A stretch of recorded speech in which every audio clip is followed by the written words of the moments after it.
This is Seeking Catharsis, a Real Victims Chronicles of Covert Narcissistic Abuse.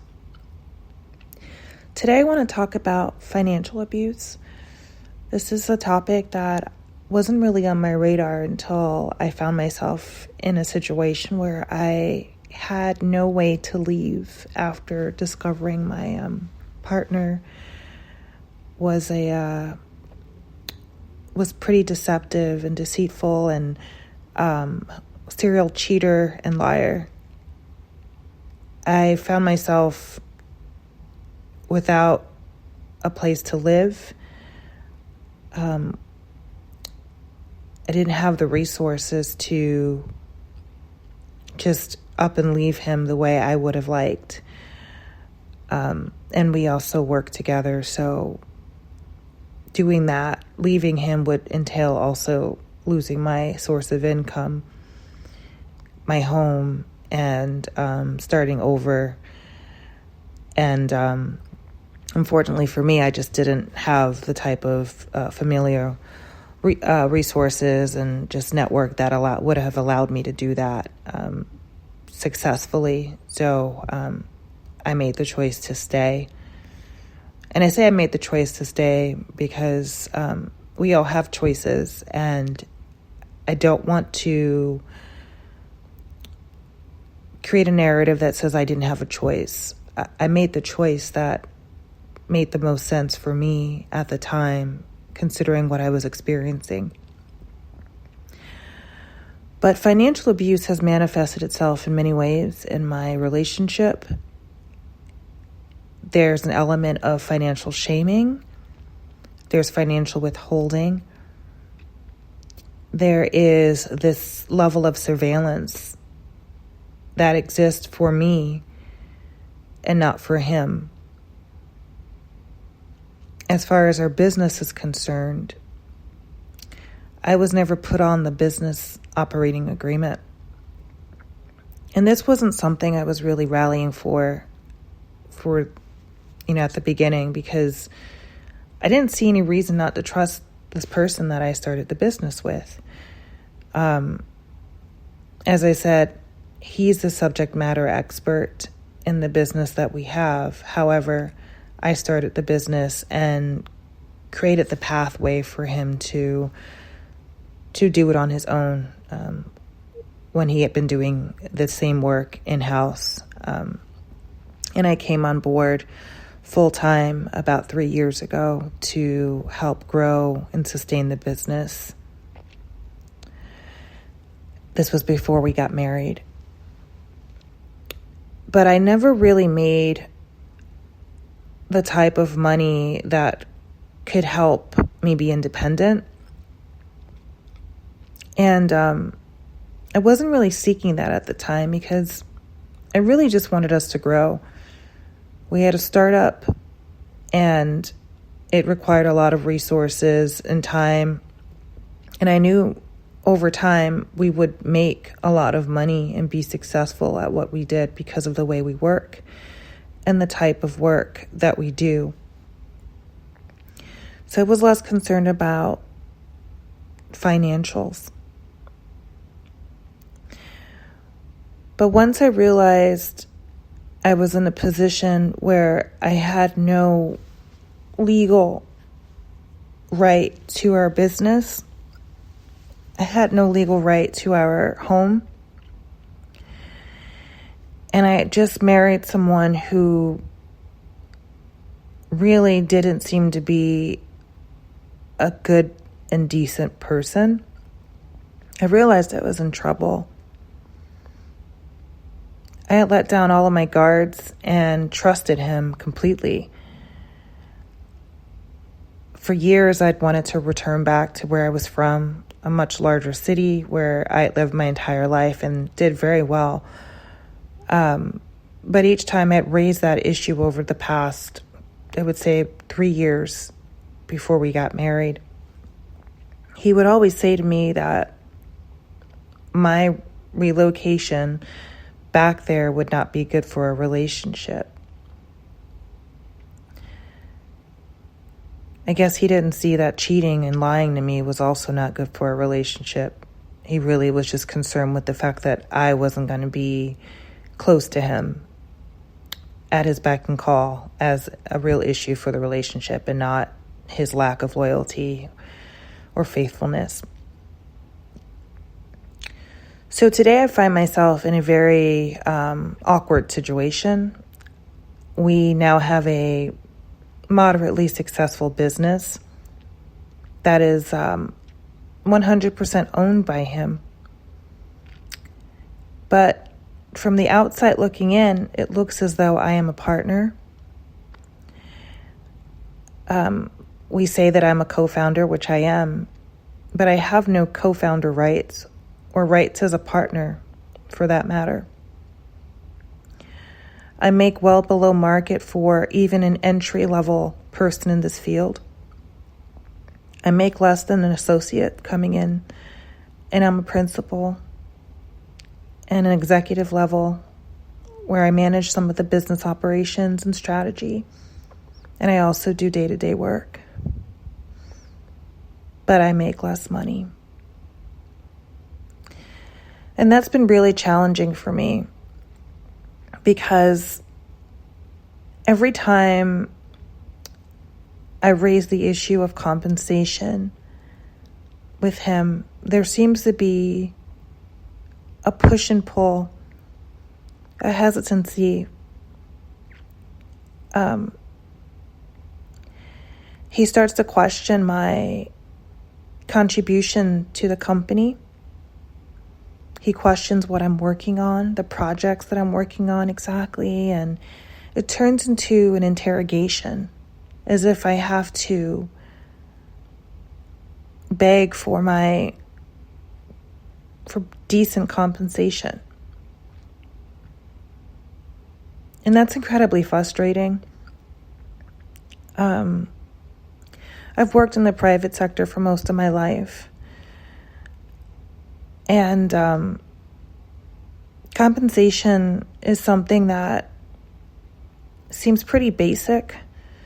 I'm not asking for any favors just because we're married or anything. I'm just asking that I make enough money so that I can take care of myself without feeling like I need to ask him for anything, which I don't. But he knows that I don't make that much money. And from time to time, he'll ask me, oh, how are things? How's your money doing? How's your money? And it always feels like a trap, because if I tell him that I don't really have any money, there's this level of, well, what are you doing with your money? Where's it all going? And it's like there isn't a lot there to work with. I have bills, I have rent, I have a mortgage, I have medical expenses, and related to my therapy that I must attend in order to stay sane and healthy in this ongoing situation that I find myself in. So since I've been back, I've been kind of thinking about ways to make more money while also maintaining my position in the company.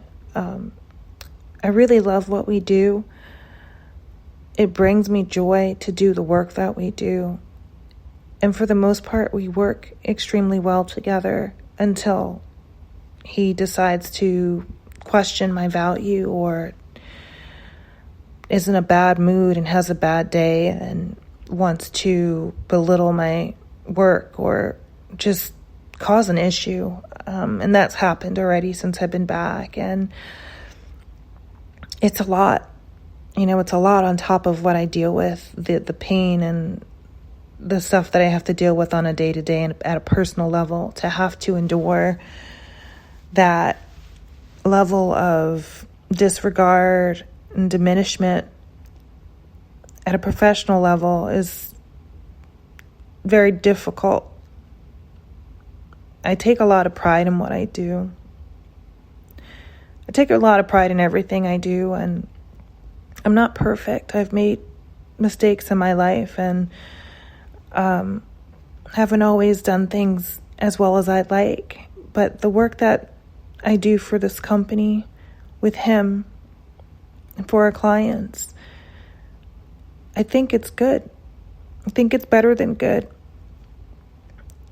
But it seems to come into question when I want to stand up for myself or when I ask for equitable pay. Recently, we were at brunch and I brought it up to him just to ask if we could take a look at my compensation, because I've been paid this level of compensation for almost 2 years. And it's actually been less than that because he didn't raise my compensation to this level until I brought it to his attention that one of our inexperienced interns that we were going to hire full-time was actually making more money than I was, and I was supervising her. And it took my bringing that to his attention to fire her and to make me level with her compensation. Someone who had never worked in this field at all, who had never started a business, who required a lot of hand-holding. He matched my salary and my compensation to hers.